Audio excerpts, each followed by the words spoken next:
ultimately sir, no, request po natin talaga ay ma-deport itong si Guo Wangping mula dito sa ating bansa. So dapat managot muna siya, no, dito sa ating bansa. At bago natin ma-deport, no, dahil lumalabas hindi na siya Pilipino eh. Makakancel niya yung kanyang birth certificate, at birth certificate lang naman yung kanyang ebidensya na siya ay isang Pilipino. Pero kung makakancel na yan, babalik na siya doon sa original niyang citizenship. Yun ay Chinese dahil base sa kanyang passport kay Guo Wangping, Chinese yung kanyang citizenship. Mabibigat na usapin iyan. Nag-identity theft para mabigyan ng cover iba't ibang mga criminal activities. Kung ma-convict siya, she will have to serve time here in the Philippines. Anong charges na pwedeng i-file sa kanya, ma'am? Kasi mukhang malakas po yung na mukhang may stolen identity nga po. Based sa input sa mga resource persons from the different agencies, especially the Philippine Statistical Authority, ay yung cancellation nung kanyang deemed irregular na birth certificate. So we heard it from PSA na finoward na nila sa OSG yung ganyang rekomendasyon nila na OSG, as it is mandated, can be the one to cancel the birth certificate.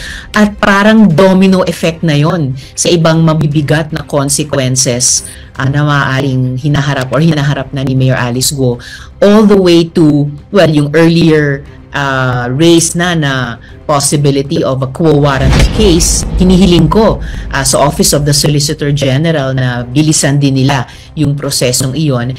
That will affect her standing as a mayor right now, dahil kung irregular yung naging birth certificate niya, walang isang essential na dokumento para nakapag-file siya ng certificate of candidacy in the first place. So, kumbaga, the rug will be pulled out from under the campaign she conducted, the electoral victory she posted, at yung pag-upo niya ngayon bilang mayor. Mas mabigat ba yung consequence, ma'am, dahil nga tumakbo pa siya from public office after, kung totoo man, stealing an identity? Yes, because if she is proven to have stolen an identity and used that to run for public office, in effect, kung ang kaso na hinaharap natin ay isang Chinese national who posed as a Filipino para makakuha ng isang elective office, at kasabay pa niyan nag-identity theft ng isang Pilipina para mabigyan ng cover ang mga pogo sa kanilang iba't ibang mga criminal activities. So mabibigat na usapin iyan. Kung ma-convict siya, she will have to serve time here in the Philippines. Kasi maski nung pumayag ako dahil kailangan natin ng pera. Marami tayong mga nasunugan, hingin ng tulong, makakatulong. Ito ang latest update sa kaso ng mayor ng Bamban Tarlac na si Alice Guo nang di umano'y nasasangkot sa iligal na aktibidad sa ating bansa. Nagpaliwanag si dating Pangulong Rodrigo Duterte sa pagpayag sa operasyon ng Philippine Offshore Gaming Operators o PUGO sa bansa noong panahon ng kanyang administrasyon. May nilinaw rin ang dating leader sa lumabas niyang larawan kasama si suspended Mayor Alice Guo na iniuugnay sa illegal PUGO operation sa kanyang bayan sa Bamban Tarlac. Malaki umano ang nakukuhang revenue o kita ng Pilipinas mula sa buwis ng PUGO. Sa isang press conference sa Tacloban City, sinabi ng dating Pangulo Rodrigo Duterte na malaki ang naitutulong nito sa gobyerno. Noong 2021, pinirmahan ni ex-President Rodrigo Duterte ang Republic Act 9910 para patawan ng mas malaking tax ang PUGO at ma-regulate ang illegal gambling operation sa bansa. Ang buwis na nakukolekta sa PUGO ay inilaan sa Universal Healthcare Act, health facilities at budget para sa programa ng National Economic Development Authority o NEDA. Batay sa report ng Department of Finance, 8.8 billion pesos ang nakolektang buwis ng Bureau of Internal Revenue sa PUGO noong 2022. Ito ay mas mataas kumpara sa 3.91 billion pesos tax earning noong 2021. Ayon pa sa dating Pangulong Duterte, legal ang PUGO sa bansa at nagiging korap lamang sa paghihimasok at pakikialam ng mga pulis at politiko. Ako, PUGO, basta alagaan lang legal talaga yan. It's intended to be legal and proper. Pagka pumasok na dyan, nandyan na yung corruption, police, pati politiko, sira talaga ang tumada. Pagka pumasok na, tapos nandyan na yung mga politiko, pati mga pulis, wala. Kanya-kanyang spirit na yan. Nagpaliwanag naman si Duterte sa larawang magkasama sila ni Bamban Tarlac Mayor Alice Guo sa kanyang bahay. Ayon kay Duterte, nagsagawa umano noon ng lakbay-aral si Alice Guo kasama ang ilang mayors at councilors.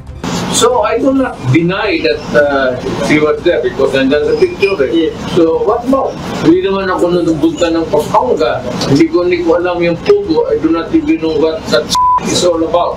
Wala na umanong balak tumakbo pa ang dating Pangulo. Ayon sa kanya, matanda na raw siya para dito at pinauubayan na lang niya sa Diyos ang kanyang kapalaran. Nawala ang kainday. Jamming ganyan na gusto. Wala naman pag malabag yung tanong. Tanda na. Kana mo'y matubak na to huwag mo konsulta tas Ginoo. Layo kayo na. It's too distant really to give a reckoning what will happen in between year 28. Anything goes na, di ba? Ikaw tanong kaya. Diyos ray, Samantala, ipapatawag ng Senado si PAGCOR Chairman Alejandro Tenco matapos niyang isiwalat na isang dating mataas na opisyal ng gobyerno ang nagtulak umanong mabigyan ng lisensya ang ilang illegal na pugaw sa bansa. Samantala, tiwala ang PAOK na sapat ang mga nakalap nilang ebidensya mula sa mga ni-raid na pugaw hub sa Tarlac at Pampanga para madiin si suspended Bamban Tarlac Mayor Alice Guo. Ayon naman sa pahayag ni Senator Win Gatchalian, hindi lamang ang Filipino birth certificate at posisyon bilang mayor, kundi maging ang lahat ng nabiling real properties ang babawiin ng gobyerno kay Bamban Mayor Alice Guo o Go Huaping. Tiniyak ng senador na mapu-forfeit ng gobyerno ang lahat ng ari-arian ni Guo noong magpanggap siyang Filipino. Tanging mga Filipino citizen lamang anya ang pwedeng bumili ng lupa sa Pilipinas. Mapu-forfeit ito ng gobyerno dahil hindi siya eligible sa pagbili ng lupa dahil hindi siya Filipino citizen. Filipino citizens lang ang pwedeng bumili ng lupa sa Pilipinas. Ani Gatchalian. Ang Office of the Solicitor General anya ang maghahain ng kaso para mabawi ang dapat bawiin kay Guo, kabilang ang pagkansela ng kanyang birth certificate. Gayun din, dapat mai-file na yung co-warrant case laban sa kanya para matanggal siya sa pagka-mayor niya dahil hindi na siya Pilipino. Ani Gatchalian. Sa Statement of Assets, Liabilities and Net Worth or SALN ni Guo na may petsang December 31, 2022, nakalagay na mayroon itong siyam na real properties. Kabilang sa ari-arian ng suspendidong mayor ay 6 na real properties sa Marilao, Bulacan, 2 sa Bamban Tarlac at 1 sa Capas Tarlac. Ayon kay Gatchalian, may binili ring malaking lupa sa Alabang si Guo. Actually, may binili pa siya na malalaking lupa sa Alabang. Nasa SALN niya yon. Ani Gatchalian. Nauna rito, kinumpirma ng National Bureau of Investigation na magkapareho ang fingerprints ni Guo at ng Chinese citizen na si Go Huaping. Sinabi ni Senator Win Gatchalian na wala pang impormasyon ng NBI tungkol sa Alice Leal Guo na kumuha sa kanila ng clearance at kung totoong tao, nasaan na ito. Samantala, may nakakagulat na revelasyon ang vlogger na si Attorney Toto Kausing patungkol kay Bamban Tarlac Chinese Mayor Alice Guo at sa di umano'y matataas na opisyales ng gobyerno na sangkot sa iligal na pugaw sa ating bansa. So, ngayon, nais ko lang sasabihin sa inyo na may nasagap akong balita mula po sa aking A1 source na pinagmulan ng impormasyon na malapit kay Alice Guo na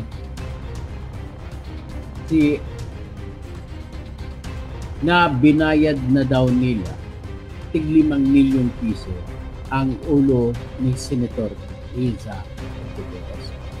at Senator Win Gatchalian. Pero hindi naman ako masyadong nababahala o nag-alala kasi alam ko naman na matindi naman po ang tinatawag na security procedures or security vetting ni Senators Senator sa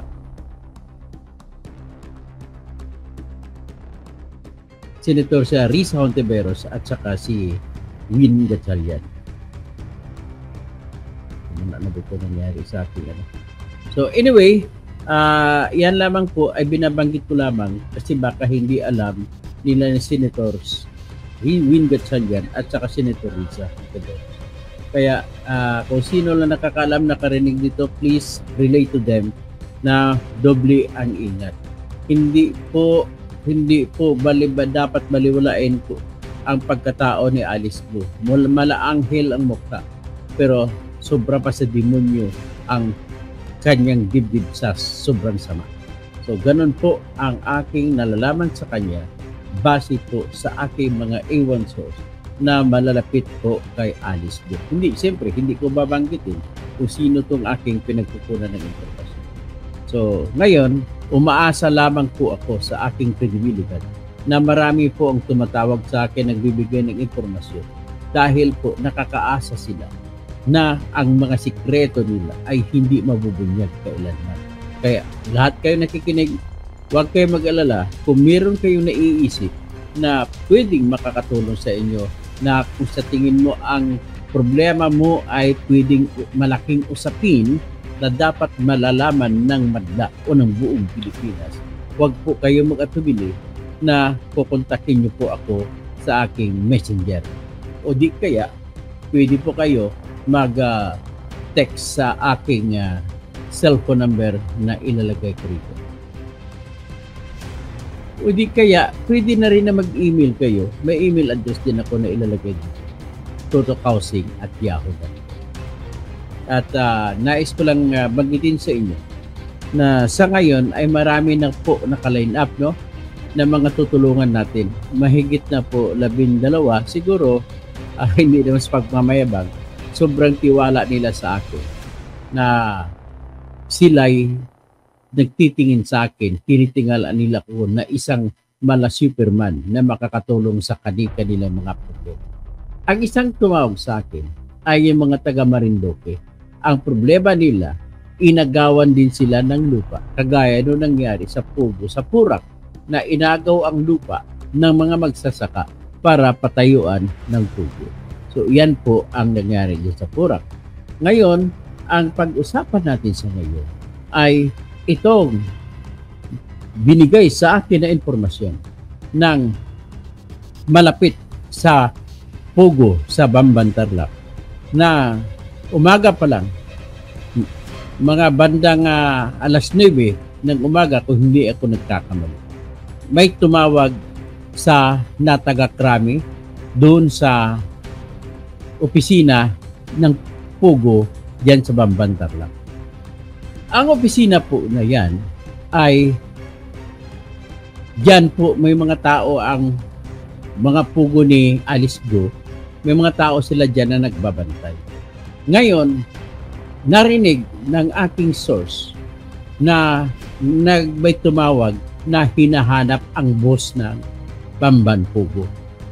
At nang hinanap at ibinigay sa boss at sinabihan sa boss at narinig niya yung sinabi na ano na kayo, sumibat na kayo kasi mamaya po mga bago mag alas 12 ay lulusob na po ang grupo ng CIDG or Criminal Investigation and Detection Group. Ang tanong ko, bakit naman na nagbibigay? Ang sagot ko, sigurado ko yung nagbibigay niyan ay very much concerned sa Pugo sa Bamban na gustong-gusto niya hindi mahuhuli ang mga tao doon. Ngayon, ang masasabi ko lang dyan ay ito po. Wala na kong ibang nakita na dahilan kung sino. Si General Karamat na siyang hepe ng CIDG Totoo ba yan, General? Sagutin mo ko, General, kung totoo yan. Bakit? Bakit ko nasabi na si General? Si General ang aking tinutukoy. Isa ang dahilan. Sapagkat yung hepe ng unit ng CIDG na nag-operate sa Bamban Pugo na si Colonel Buyakaw ay tinanggal at itinapon sa CIDG unit sa Mindanao. Bakit mo tinapon yan? Ha? General Karamat? Ha? Ipaliwanag mo yan. That is grave misconduct. Grossest than ever. Sobra-sobra ginawa mo yan, General Karamat. Sa tingin ko, ikaw, bibigyan kita ng pagkakataon, bibigyan mo ako ng mensahe kung ano ang iyong paliwanag dito. Pwede mo sabihin na hindi ikaw, pero ipaliwanag mo kung bakit na maaga pa lang ay nabigyan na ng sikretong impormasyon ang grupo ni Alice Go na para mabigyan sila ng pagkakataon na makasibat bago dumating ang grupo ng Presidential Anti-Crime Commission na pinangunguluhan ni General Gilbert Cruz at kanyang spokesman na si Winston John Casio. Si Dr. Winston John Casio at saka si Mr. Kidato. So anyway, dahil sa maagang pagpaalam na papasok ang CIDG, ang naging resulta, nagulat na lang ang aking source nung nakita niya sa loob ng Pugo, biglang nagsialisan ang daming mga sasakyan, SUV, mga kotse, nagsialisan sa compound ng Bamban Pugo. Nagsitakbuhan, umalis, hindi na malaman kung saan pumunta. So ngayon, ang iba pa na nangyari, biglang naghanap, nag-ipon ng tinatawag na mga grinder. Yung grinder. At ano ang ginamit sa grinder? Ang ginawa sa grinder ay ginamit nila pangtanggal, pangbukas ng lahat ng bolt. Ang bolt na yun po, lahat ay mahigit 10 na volt. Ang bolt dyan ay siguro kasing laki ng sabi ng aking source, mga 1.5 dupa. Dupa kasi tag Ilonggo na salita o Cebuano. 1.5 dipa pataas at isang dipa pahaba at isang dipa o mahigit din ang kapal. So, sa loob ng malaking bolt na yan, ay naroon din ang maliliit na bolt. Sa loob ng maliliit na bolt, nakalagay po ang maraming dolyares, US dollars, maraming mga 500 pesos, maraming mga 1,000 pesos, punong-puno po yung bolt na yun. At ang meron pa doon na nakalagay ay mga Rolex na relo. Hindi ko maintindihan bakit mahilig itong mga Chinese sa Rolex na relo. So, marami doon punong-puno po yun. Yun ang sinabi sa akin ng A1 source. Na habang minamadali nila, ay siyempre, itinakbo nila yun. Nung tinakbo nila pa isa-isa hanggat sa nang lumabas na sila, yung iba doon ay pumunta sa Puntana. Kaya nga sa Puntana, nung isang araw nakalipas, ay nahuli ng PAOK ang ilang mga boss na Chinese ng Bamban Pugo. So, yan po ang nangyari at kung bakit 167 na lamang ang nahuli ng CIDG doon sa loob ng Bamban Pugo. So, yan po ang katotohanan. Ibig sabihin, kahit sa loob ng PNP may traidor. Ang nakakaasar pa dito, ang traidor ay general pa. Ayon po sa aking A1 source, si General Karamat ay isa sa mga police officers na tumatanggap ng buwanan na payula mula kay Alice Go. So, ang iba niya nakatanggap dyan ay yung general o director general o hepe ng Region 3 Police Office. At that time, yung hepe ng police office ay si General Jose Hidalgo. Tapos, yung provincial director pa ng Tarlac ay binibigyan din. So, ngayon, ang binibigay po ay hindi basta-basta. Kung sa huweteng, ang binibigay ay buwanan na matigkalahating milyon sa hepe ng isang bayan o isang lungsod, sa kanila po milyon ang pinag-uusapan na binibigay ni Alice Go. Okay? So, yan po ang sinumbong sa akin ng aking source na talagang malapit kay Alice Go. So, ano pa ang nangyari?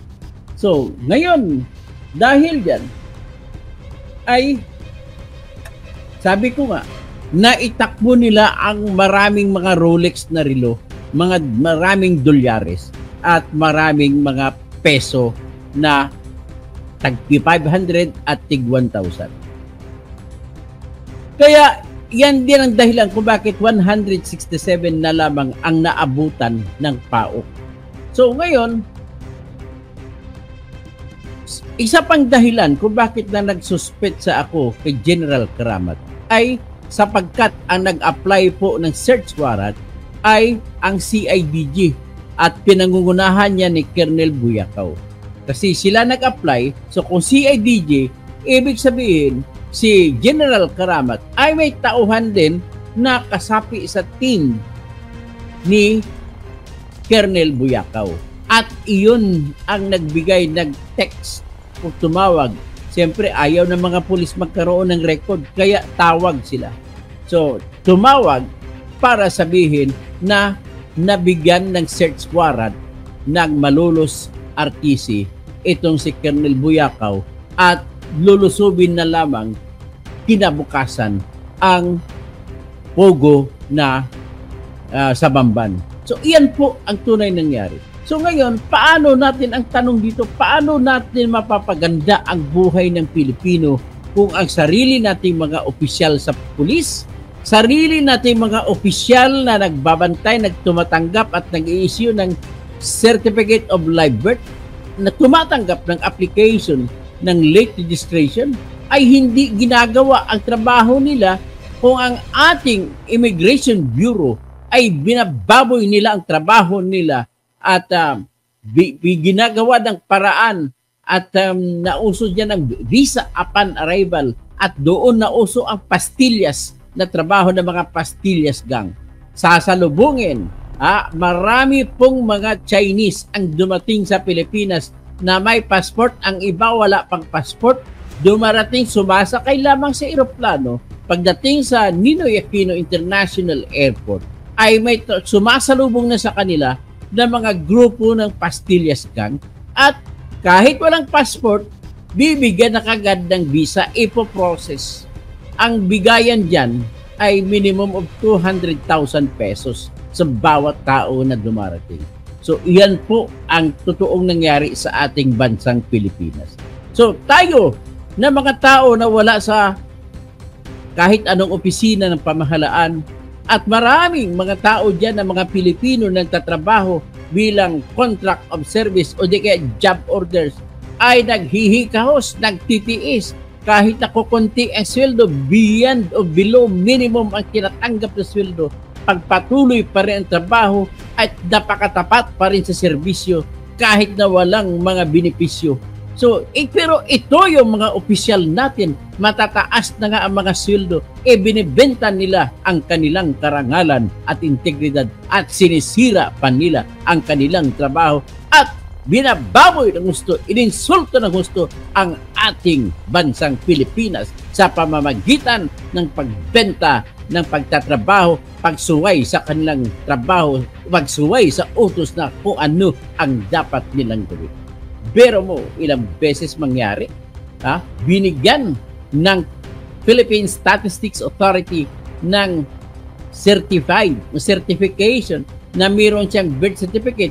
Pero sa pinagmulan, kagaya kay Mr. Willie Ong na drug lord, ay binigyan siya ng PSA ng authenticated na birth certificate. Pero nandoon sa pinanggalingan sana na malulos civil registrar's office ay wala. So paano nangyari na nagkakaganon? So yan po ang problema natin po, sistema natin, ang ating mga opisyal ay hindi tapat sa tungkulin. Kasi sugo po yan ng pera.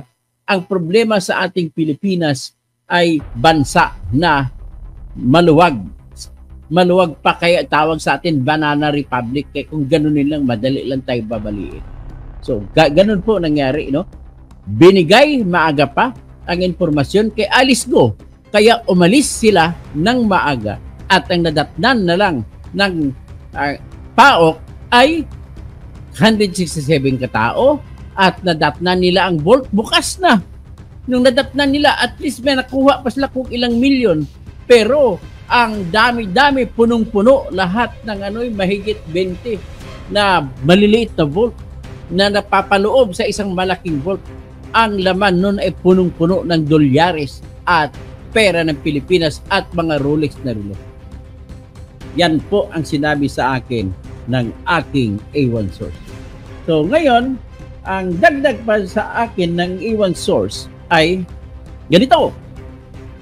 Si Alice Go po ngayon ay umalis na. Hindi malalaman kung nasaan at hindi na nagpapakita. So ginaya ang ginawa ni Kibuloy at ni Bantag. So ganon kasi ang ating bansa ay isang bansa na madaling dayain ang lahat para makumita lamang itong mga sindikato. So ganon po yan. Sa ngayon hanggang dito lang muna ang aking isisiwalat at marami pa akong matinding isisiwalat, pero nakikiusap ako sa inyo na pagdasal nyo ako na lagi akong mag-iingat para hindi ako matsambahan ng mga kampon ng mga demonyo. Kasama na si Alice Go, kasama dyan si Lito Lapid, kasama dyan si Bong Pinida. Yan ang mga babantayan ninyo. Kasama rin si Bantag. Hoy, Bantag. Pagpakita ka ng Bantag. Sumuko ka na kung talagang hindi ikaw ang pumatay kay Kaper si Lapid. Sumuko ka at tanging iyan lamang ang paraan at wala ng iba para mapatunayan mo na hindi ikaw ang nagpapatay kay Kaper si Lapid. So, ngayon, yan ang pakiusap ko sa inyo, sa lahat. Ipagdasal nyo lamang ako. Nakikiusap din ako kay Mr. kay Attorney Bombit Abad, na ipagdasal din ako. Tinetext ko siya na live ako ngayon. Text siya. So, yan lamang po ang aking pakiusap at malay mo, baka swertihin din tayo at pag manalo tayo na senador, for the first time in history, kayo makakakita ng totoong senador na ang senador na siyang totoong konsensya ng bayan. So, iyan ang may ipangako ko sa inyo. Tutulungan nyo ako para sa inyo itong ginagawa ko. Hindi ito para sa akin. Kasi pwede naman akong mabuhay habang buhay hanggat sa abutin ako ng aking katandaan na ganito lamang ako. Sapat na ang aking pamamaraan para ako'y mabuhay sa akin, sa sistema ko. Pero ayaw ko na hindi ako natutuwa na makita ko lang na nagpapabaya lamang ako kung nakikita ko ang bayan ko ay nagdudurusa, kung ang kababayan ko ay kinatapakan, at kung ang kababayan ko ay hindi nakakakuha ng katarungan.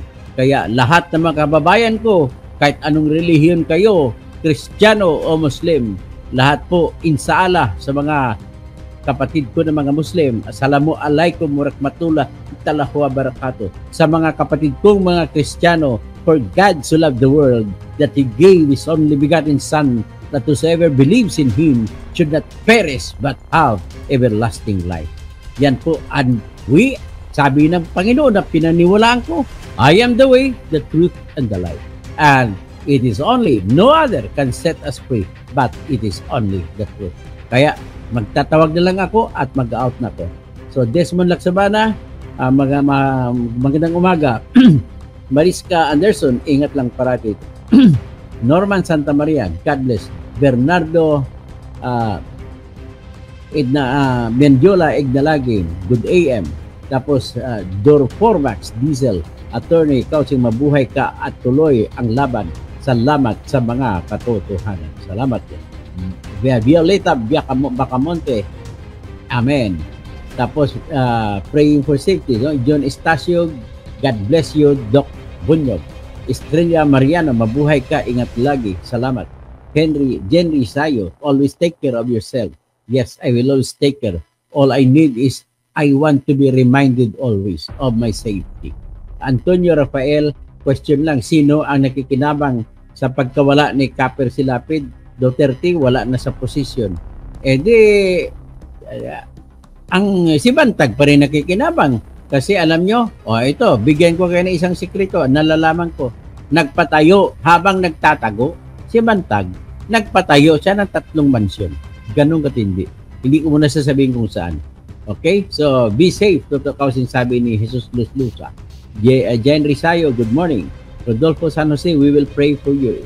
Engineer Toto Kasing for Senator. Thank you po. Bishop Ernie, good morning. Senator Toto, covering you with prayers. Thank you po. Dionisia Alpapara, ingat po lagi sir. Nat Reels, Alice has a new name as in Alice Gorgor. Okay, kaya doble ingat ka, attorney. Okay po. Lords Villa, mahirap kasing mahugasan agad ang ating ibang mga pulis dahil sa dati nilang Panginoon. So, Alan Daos Gaboyo, good day po sir. Dapat ang iboto sa 2025 ay kagaya ninyo na may kakayahan na gumawa ng batas. Huwag na po iboto mga walang ginawa ng mga senador. Ang aking pamantayan kung sino dapat ang iboto ninyo, alamin ninyo yung may karakter. Alamin ninyo yung mga taong tapat. Alamin ninyo kahit hindi masyadong matalino. Basta tapat sa bayan. Basta hindi nagbebenta ng kanyang posisyon. Yan po ang inyong iboboto.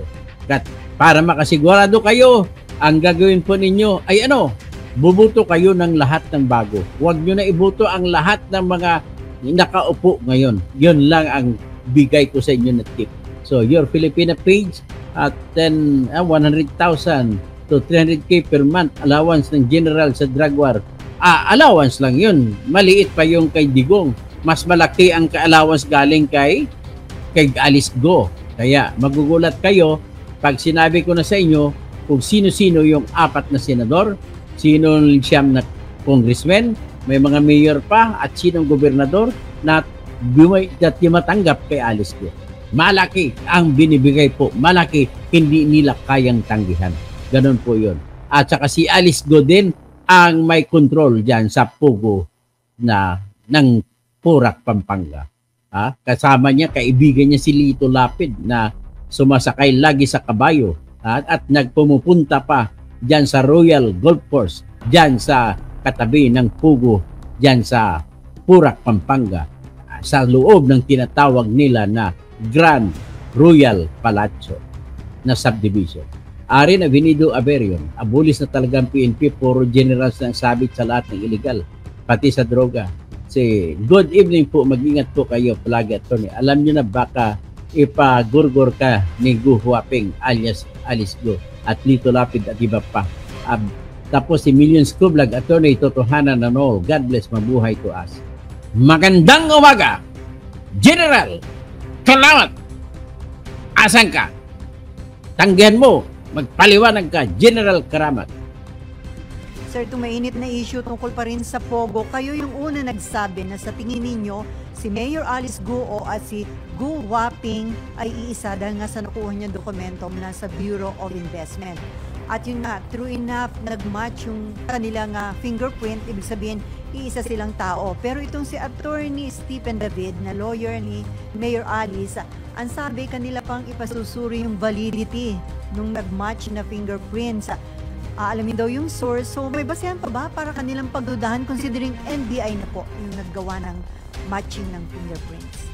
Para sa akin, wala nang kaduda-duda na si Gu Huaping ay si Alice Go.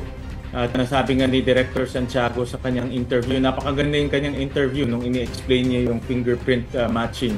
Sabi niya, infallible to. Ibig sabihin, hindi nagkakamali.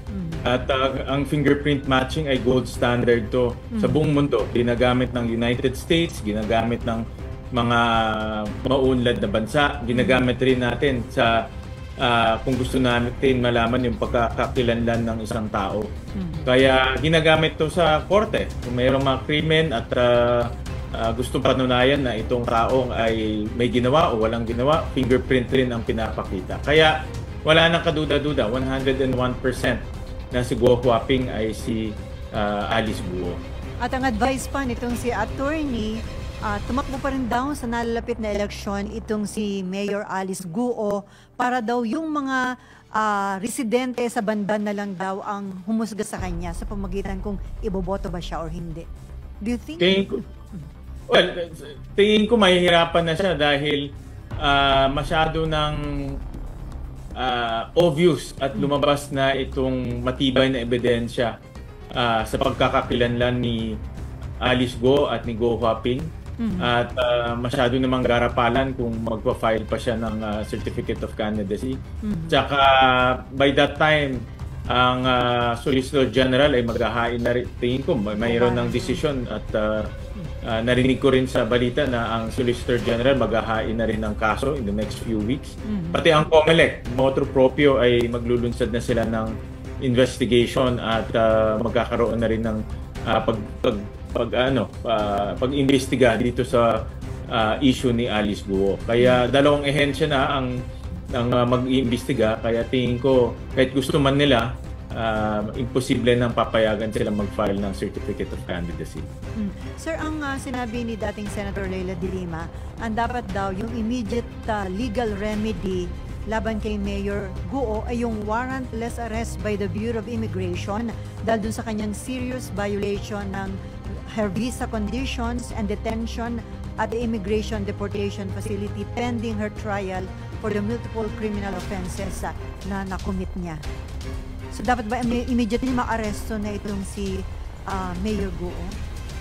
Actually, ibang maganda at ibang anggulo naman ang ginagamit ni Secretary de Lima dito sa issue ito.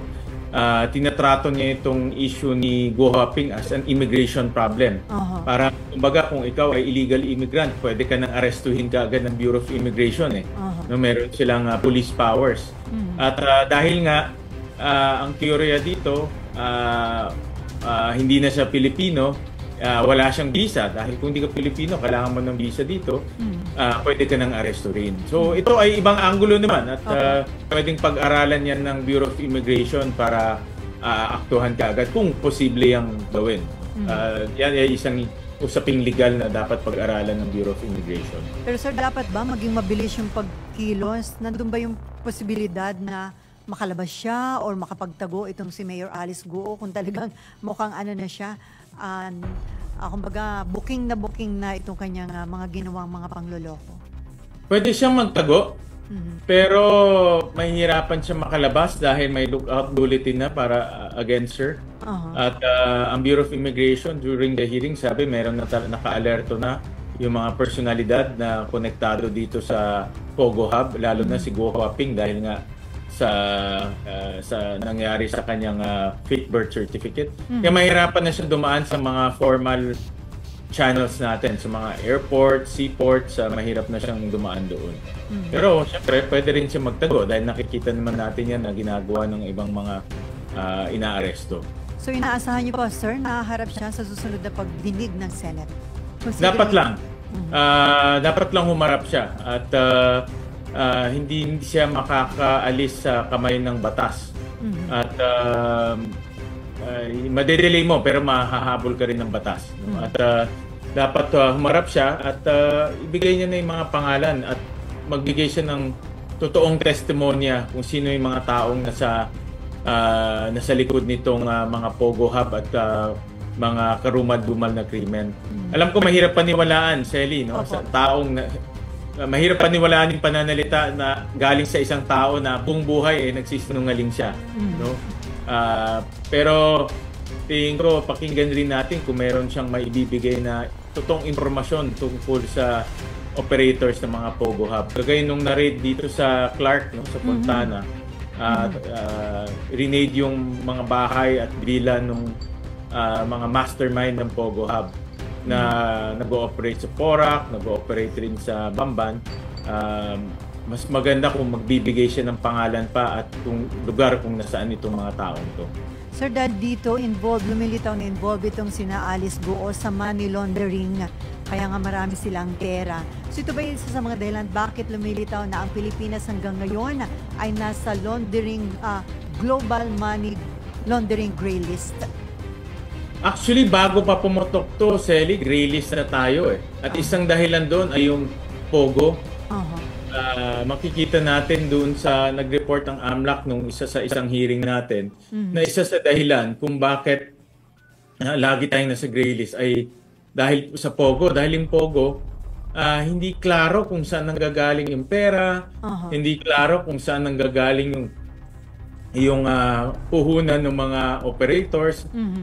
Importante naman para makaalis tayo dyan sa money laundering may transparency kung saan nanggagaling yung pera o yung puhunan na ginagamit sa pagnenegosyo. Pero sa Pogo, hindi alam eh. Kagaya nga nito, sa Bamban, hanggang ngayon, hindi natin alam saan nanggaling yung pera. Alam natin may money laundering, sigurado na yan. Hindi lang natin alam kung saan nanggaling yung pera. So sir, yung mga properties, kung anumang mga assets meron itong si Mayor Guo dito sa Pilipinas. Ngayong lumitaw na hindi naman pala siya Pilipino. Ano mangyayari doon? Ang OSG magpa-file yan ng forfeiture dahil illegal yung kanyang pagbili dito sa mga ari-arian, lalo na sa lupa. Nakita ko kasi sa Salen niya, bumili pa siya ng lupa sa Alabang eh. So, ang mahal doon. Itong mga lupang to ay, una-una yung lupang yun, hindi natin alam saan nanggaling pera. Pangalawa, hindi siya pwedeng bumili dahil hindi siya Pilipino. At alam natin, sa bansa natin, Pilipino lang ang pwedeng bumili ng lupa. So, ang OSG, magpa-file ng forfeiture para ma-forfeit itong lupang ibinili niya. Sir, may bagong balita ngayon. Itong PAGCOR, ang sabi nila, may isang dating high-ranking government official ang nagtangka daw na i-facilitate yung pagkakaloob ng gaming license sa ilang mga illegal pogos na recently ay ni-raid at natagpuan nga, napatunayan na sangkot sa mga illegal activities. So, ang nagsabi ho nito ay si PAGCOR Chairman and CEO Alejandro Henco. Sabi niya, iniimbestigahan na daw yung suspicious activities ng dating mga former POGO licensees at dapat daw itingnan din yung role ng isang dating officials na mukhang conduit sa pagkakaloob ng licenses sa mga POGO applicants na dubious yung background. So may idea ka, ano masasabi niyo dito sir, at may idea ka kung sino yung high official na yun? Ex-cabinet member daw sir. Wala akong idea, Selly. Kanina ko lang rin nabasa yan. Pinadala sa akin ng aking media staff. Sana nabigay nila nung huling hearing. No? Dahil 3 hearing ang isinagawa ng committee. At wala naman sila na babanggit. Ngayon lang namin narinig yan. At sana mabigyan yung committee ng kanilang official investigation report para mapatawag. Importante panagutin itong mga taong to dahil kung totoo man yung kanilang allegation at may evidence, papatawag natin sa committee para managot sila. Ang sabi ho dito ni PAGCOR Chairman, kanilang i-reveal sa tamang forum yung identity ng dating cabinet member. So, Senate is one of the proper forums, sir. Hindi klaro kung korte yan or Senate. Nasa kanilang discretion yan. Pero kung dahil ongoing in aming investigation dito sa Committee on Women at nagbigay siya ng ganyang pahayag, hihingi namin yung information na yon. No? In line kasi ito in aid of legislation. Pero sir, kung former cabinet, ibig sabihin dating gabinete sa nakalipas na Duterte administration. Parang ganyan ang aking basa diyan sa kanyang press release ni PAGCOR chairman. So parang ganyan yung aking basa. I'm not sure lang kung sino yon or gaano kataas yung kanyang ranking. Kanina lang lumabas siya kaya hindi ko sigurado kung sino itong taong tinutukoy niya. Pero sir, baka, paano to?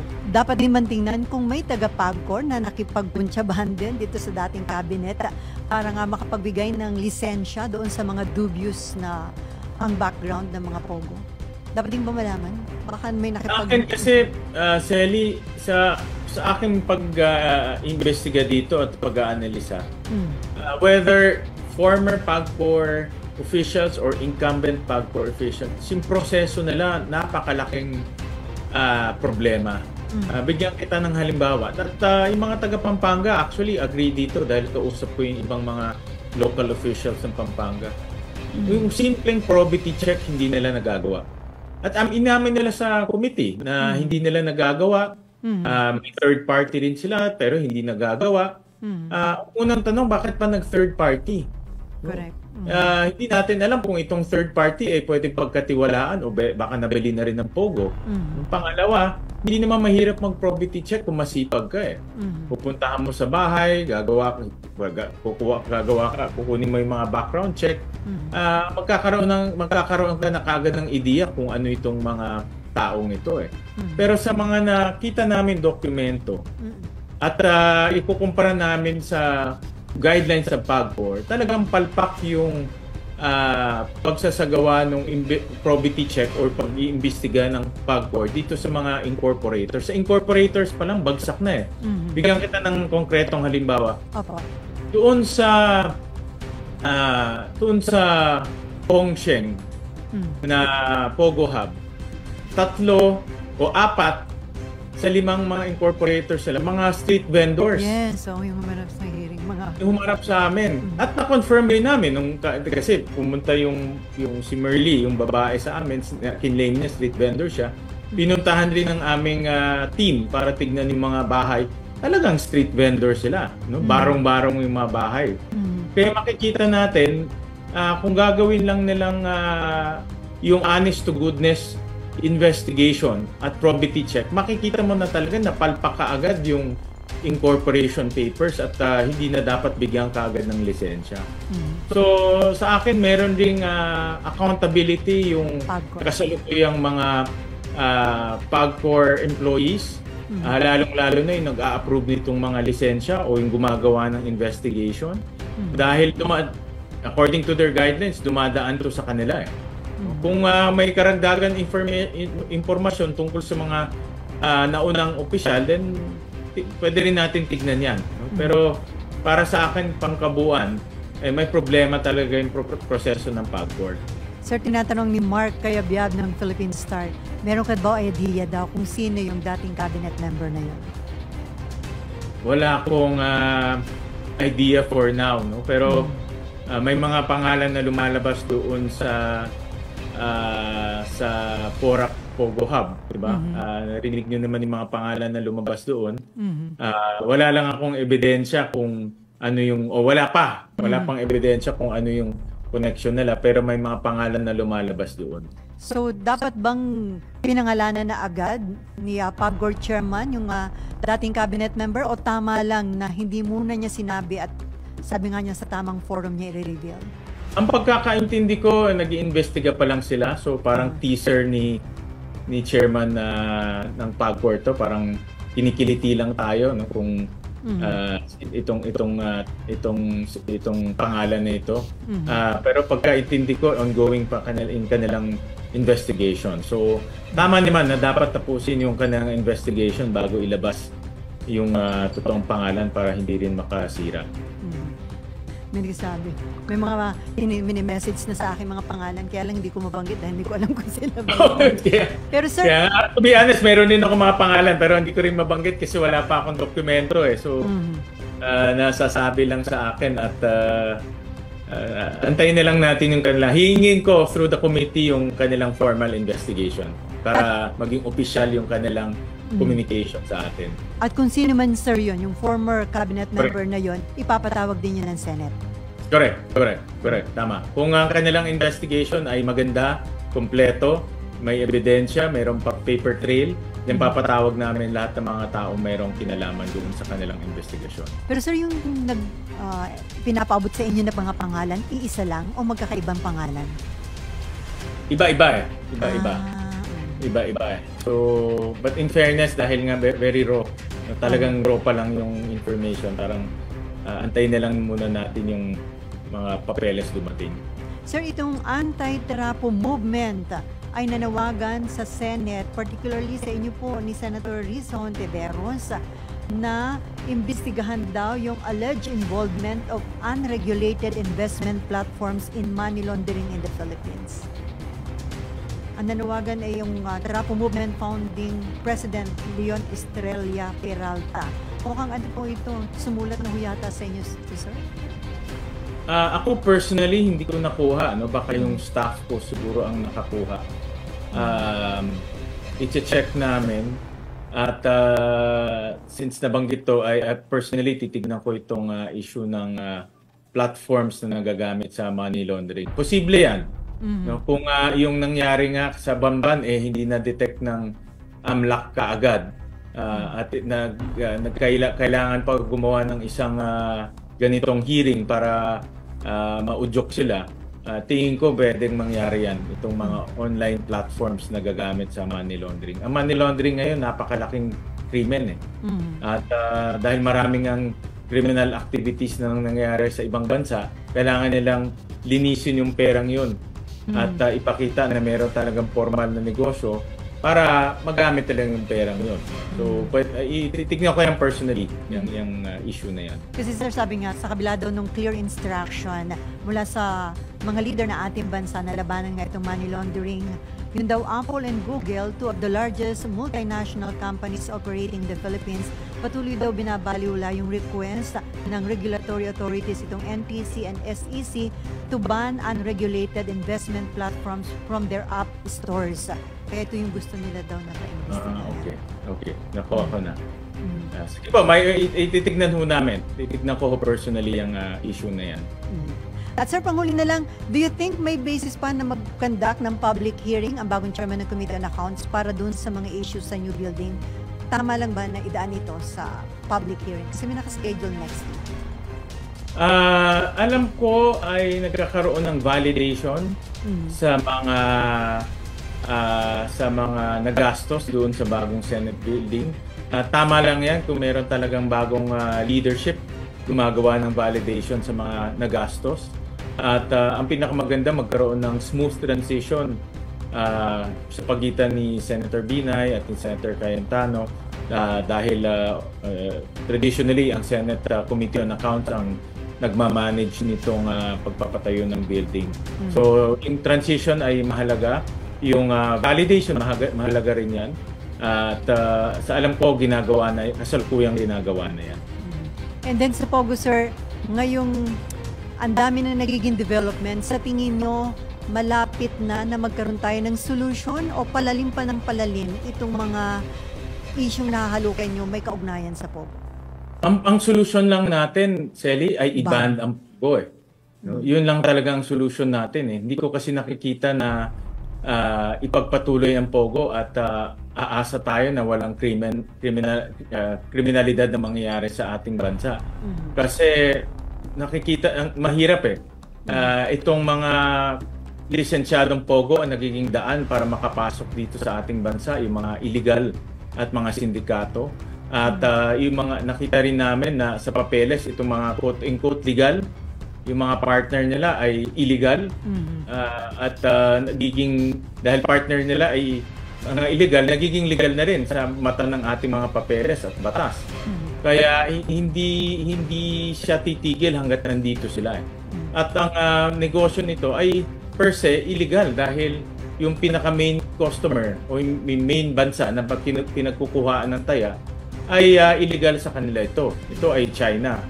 Kaya yung kabuuan na pagnenegosyo ng Pogo, illegal. Kaya kaya sabi ko, Selly, kung alam natin malaki ang kita dito sa Pogo, pero iisipin natin, wala sa ating mga malalaking negosyante ang pumasok sa Pogo. Kasi alam nila, illegal itong negosyong to at masisira yung kanilang pangalan. Kaya ang pumapasok na lang sa mga ganitong negosyo, yung mga sindikato, dahil wala naman silang pakialam sa kanilang reputasyon o sa kanilang pangalan. On that note, nag-overtime na pala ako. Masarap kakwentuhan kasi Senator Win. So sir, maraming salamat po sa oras ninyo. Thank you, Sally. Yes, ako may isang tanong lang ako kay Sir. Kasi kahapon po, nakita ko yung exchanges natin sa Viber with the rest of the Senate media. Kahapon po may sinasabi po kayo na kailangan makancel na yung birth certificate ni Alice Go dahil nga lumabas na siya si Go Waping base sa investigasyon ng NBI. Paano po bang formal na proseso na gagawin nyo para ma-trigger yun? Sinong gagawa nun? Doon sa hearing, na-disclose na ng PSA na nag-file na sila o nagbigay na sila ng recommendation sa OSG. So, judicial process to. Ang OSG ay magfa-file ng kaso para i-cancel yung kanyang birth certificate. Tapos, pag na-cancel na yung birth certificate niya, hindi na siya Filipino dahil wala na siyang birth certificate.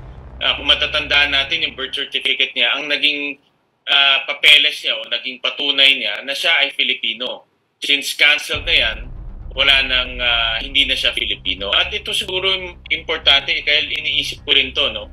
Kung hindi na siya Filipino, ang palagay ko siya ay magiging automatic Chinese citizen. Dahil hindi naman niya rin-announce yung kanyang pagka-Chinese At hindi naman siya nag-acquire ng Filipino citizenships through naturalization. So babalik siya magiging Chinese. Ngayon, siyempre kung ikaw ay isang dayuhan, kailangan mo ng visa dito, wala naman siyang active, valid visa. So pwede siyang i-deport ng ating bansa. Okay, sir, follow-up, isang maikling follow-up lang. Pag nawala yung birth certificate na yun, meaning pag na-cancel siya, magsusunod-sunod na mawawala sa kanya yung mga karapatan at pribilehiyo na dapat eksklusibo lang for Filipino citizens, like yung pagmimiyari ng lupa at more importantly, yung pag-hold ng public office. So, is expectedly ba domino effect yun kapag pagka na-cancel na si birth certificate, pwede na pa siyang paalisin, or is there another process that has to be undertaken to do that? May isa pang proseso, yung pagka-cancel ng kanyang kandidatura or pagka-cancel yung kanyang pagka-mayor, may proseso rin yan.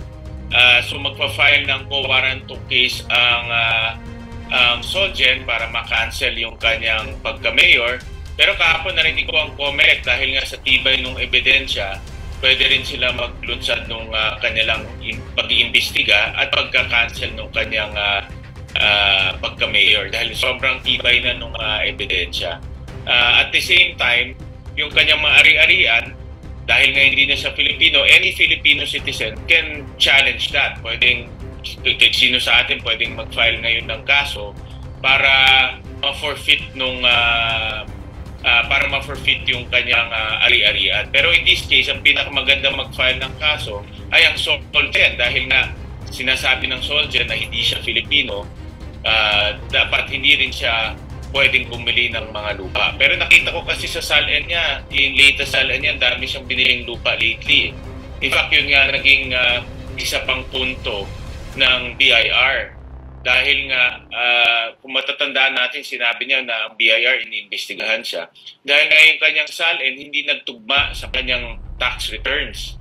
So marami siyang binibiling mga ari-arian, pero sa tax returns niya, wala naman siyang binabayaran. So, ang question doon, saan siya kumukuha ng kita para bumili nitong mga ari-arian? Sanwin, alam mo, si Adrian ito, alam mo, out of curiosity lang, marami ang curious nating mga kababayan at ako na rin kasi napansin natin yung parang pag-develop nitong istoryang ito, itong issue na ito. Noong una ay parang patanong pa yung ginagawa mo na iisa lang pa si Alice Lealgo at si Go Waping. Pero nung parang lumabas na yung address na pareho sa Valenzuela, may gut feel ka rin ba talaga from the very start na iisa lang talaga si Go Waping at si Alice Go?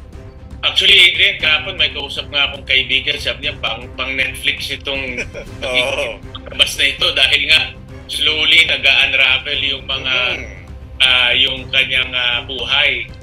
Tama ka, may gut feel ako dahil nagtanong-tanong ako at nakita ko sa dokumento at nung nakita namin yung bata doon sa BOI documents, talagang hawig na hawig niya, talagang walang kaduda-duda kahit sinong tanongin ko. Sinasabi siya yun. Tapos may mga applications kasi alam niyo, ang artificial intelligence ngayon accessible na So nag-run kami ng meron app kasi na pwede mong ipantay yung mukha. At sinasabi nung app doon, almost 90+% siya yun. So may mga ganun. Although syempre mga informal yan, hindi naman siya formal at official. So ang pinakamatibay na official document talaga ay yung galing sa NBI. Yes. So, walang kaduda-duda yan. Kaya nung sa hearing, kung nasundan yung third hearing, sinabi na namin na sa NBI na i-match nyo na yan kasi meron na tayong kompleto na yung ating mga dokumento eh. So i-match nyo na yan para maging official na kumbaga yung declaration na siya talaga si Go Huaping, si Alice Go at si Go Huaping iisang tao lang. Oo. Sabi nga ng ating kasamang si Gus Abelgas, hindi nagsisinungaling ang ebidensya. Diba? So sa inyo, bukod sa gut feel din naman kasi, talagang may ebidensya. At yun nga, ang pinaka talagang na dito, jackpot na kumbaga, o yung talagang nagturo na talaga, yung fingerprint talagang yun, diba? Sabi nga ni Director Santiago, infallible yan. Maganda yung interview niya actually, si NBI Director Santiago. ng NBI, Santiago. Sabi niya, infallible yan. Actually, maganda yung mga sinabi niya. Dahil nga, ang fingerprint pala, according to him, ay isang fingerprint, isang tao, kahit na kambal, kahit na triplets, quadruplets, iisa lang yung kanilang fingerprint. So unique yan. Actually, magaling ang Diyos eh. Nung binigyan tayo ng unique fingerprint na hindi nagkakaparehas kahit sino man. Kaya kung nag-match yung dalawang magkaibang fingerprint, ang ibig sabihin yan, iisang tao lang sila. Pero, Sen Sherwin, paano ba yan? Nasaan ba si Mayor Go? May commitment pa ba tayo na siya ay dadalo pa rin? May susunod pa bang pagdinig? Kasi nung huli ay medyo may sakit na. Stress na siya, sir. Stress na po siya. May commitment pa po ba siya? Well, hindi na option sa kanya yan dahil may supina na. So, kailangan na siyang pumunta talaga sa Senado para sagutin itong mga tanong na lumalabas. Pero wala nang tanong. Tingin ko ang next namin will be focus on the Pogo Hub. Kahapon may nakita ko sa balita na renate sa Clark. At ito yung mga talagang partners ni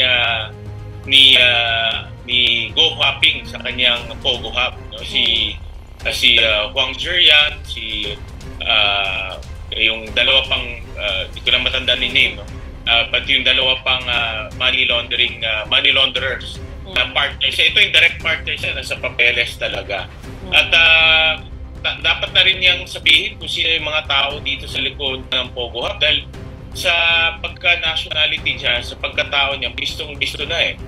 At ang tingin ko dapat ibigay niya na ngayon kung sino yung mga taong nasa likod nito, tumulong na lang siya sa otoridad para mahuli natin kung sino yung mga mastermind at sino ba yung mga taong tumutulong rin dito sa mga mastermind.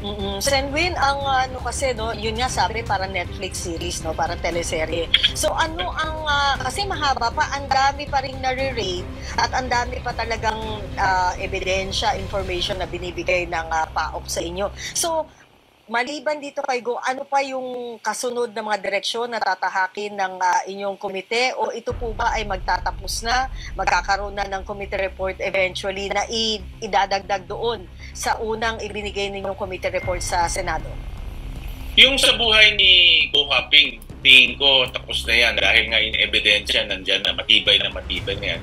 Pero kung titignan natin yung kabuuan na nangyari, tingin ko marami pang Alice Go na nasa labas at nandyan lang eh.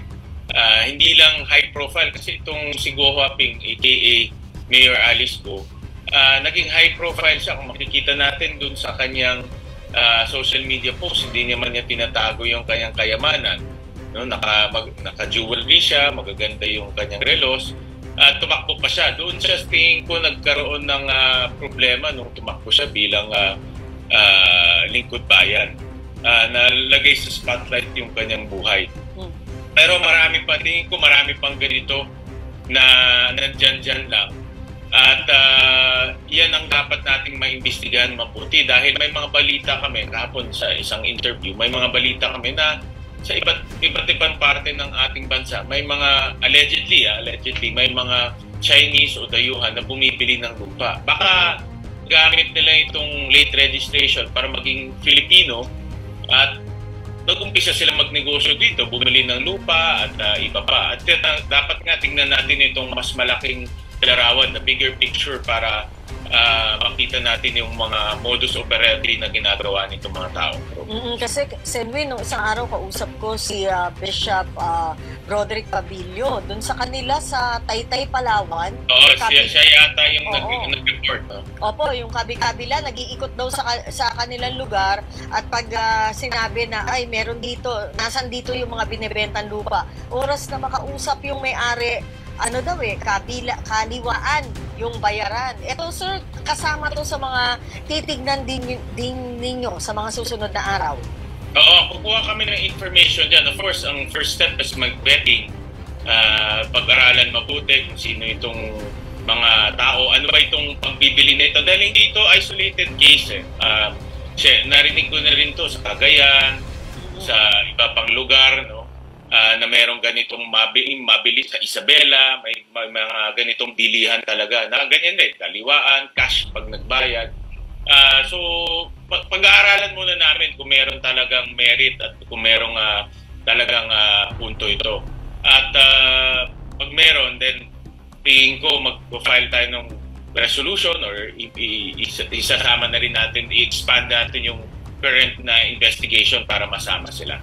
Sen, huling tanong sa inyo sa umaga na ito, ano naman po ang gusto ninyong sabihin dito sa constituents ni Mayor Go na yun, mga nakakausap ng mga kapatid natin sa Hanap Buhay at nagsasabi na nasasaktan sila dito sa mga paratang sa kanilang mayor at patuloy nilang iboboto oras na ito ay tumakbo ulit? Alam mo, Sen, curious ako Pumunta ako sa Bamban a few weeks ago dahil nga nagtataka ako bakit dito nagpatayo itong Pogo Hub, bakit hindi sa ibang lugar na mas maunlad at mas urbanized, for example Makati, Quezon City, bakit doon? Ano ba meron ang Bamban na wala ang ibang lugar? So na-curious ako at pumunta ako doon. Marami talagang mga tarpaulin of support or mga nakapaskil sa mga bahay. Hindi ko lang alam kung concerted effort to, kung talagang sinadya o individual. Pero ang mensahe ko lang sa ating mga kababayan ay dapat hindi ko sila masisisi, no? Hindi ko sila masisisi dahil nga nung nangampanya si Mayor Alice Go at that time, talagang mukhang sincere siya, mukhang nagsasabi siya ng totoo. Doon sa kampanya, narinig ko, sinabi niya, Pilipino siya, nanay niya, Pilipino. At nakita ko rin yung kanyang kampanya, talagang ayos na ayos, no? Kompleto sa t-shirt, sa kulay, kompleto sa motorcade. At charismatic naman si Mayor Alice Go. Makikita naman natin na very charismatic siya. Magaling siya mag-social media. In fact, social media, parang social media influencer at social media savvy siya. So hindi ko talaga masisisi yung mga kababayan natin dyan na parang nahulog yung kanilang loob sa kanya dahil sa kanyang charm at sa kanyang charisma. Pero ang problema dito, si Alice Go or si Go Haping, ang kanyang buhay ay punong-puno ng kasinungalingan. Tayong mga normal na tao, isang beses lang tayo magsinungaling, parang kinakabahan na tayo, para hindi ka na mapakali pag nagsinungaling ka ng isang beses. Pero itong si Go Haping, araw-araw, oras-oras, segundo-segundo, nagsisinungaling siya dahil sinasabi niya na siya ay lumaki sa farm, anak siya ng kasambahay, at nanay niya Pilipino. Ang buhay niya ay nakatayo sa maraming kasinungalingan. At ibang klaseng tao siya. Hindi normal ang isang taong nagsisinungaling segundo-segundo. At yan naman ang dapat tingin ko maintindihan ng ating mga kababayan sa Bamban na sila ay naloko dahil itong taong to ay buhay niya ay kasinungalingan. At marami naman magagaling pa dyan sa Bamban na magbibigay ng magandang paglilingkod sa kanila. Wag lang yung mga ganitong tao dahil hindi yan titigil sa Bamban. Tingin ko aakyat pa ng congressman, ng iba pang posisyon, at buong bansa naman natin na maapektuhan. Okay. Mag-subscribe at i-click ang notification bell para sa mga susunod na video updates. Maraming salamat po.